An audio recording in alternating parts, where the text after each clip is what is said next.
Hi there, I'm Matt, and today I would like to show you how to measure small parts. If you look, for example, to the plastic industry, then you can have plastic parts in different sizes with different complexity, details and measurement specifications. Let's start with a simple part, like this button. To scan small parts easily, we can put the scanner on a standard tripod, but we can also use the desk stand and a small rotation table to hold objects that can also be tilted. When your part is not too complex, the GOM-Scan 1 is the right solution. Simply place the part on the turntable in between the reference points and let the workflow assistants guide you in scanning the part. This way, even unexperienced operators can scan the part easily. Let us look at another part. This next part is a little more difficult due to the complexity of the part, but also the size of the features to be captured. Here, for example, is a fine structure and small holes. For this small detailed part, we will use ADAS-Q, which is a more versatile system with exchangeable lenses to fit many different use cases. In this case, we use 50mm measuring volume with up to 12 megapixels resolution. It captures more details with higher accuracy, suited to more demanding measuring tasks.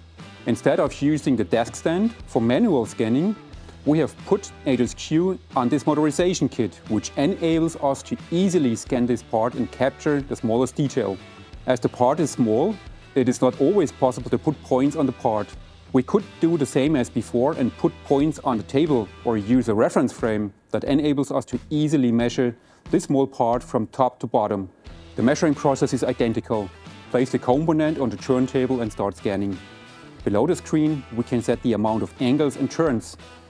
For difficult to capture features, you can add some dedicated positions. Let's set 2 angles and 8 turns for this part and scan the top.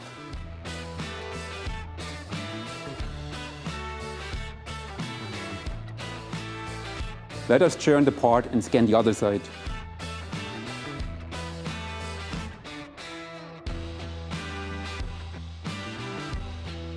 After a few minutes, the part is completely scanned, and here you can see the results. You can now scan the second part if needed, as the software has recorded all measurement positions. Use the motion replay in the main toolbar and execute the measurement.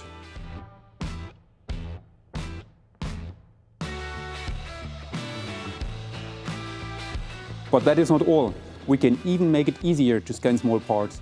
For this particular part here, we have created a complete project template that includes the scanning, inspection and reports.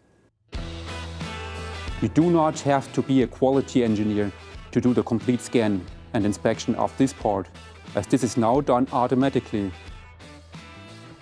Now everybody can scan this part by using the so-called kiosk mode. In the kiosk mode, the operator can enter his name and serial numbers of the part and hit start.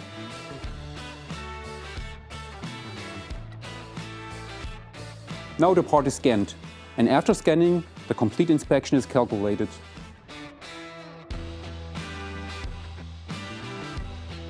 When the calculation is ready, we can look through the report and approve or decline the part. This should give you a good insight on how easy it is to scan small parts with our systems. For more how-tos, getting started tutorials, product updates or any other questions regarding 3D scanning, please visit handsonmetrology.com. You will find the link in the information section of this video. Thanks for watching and see you next time.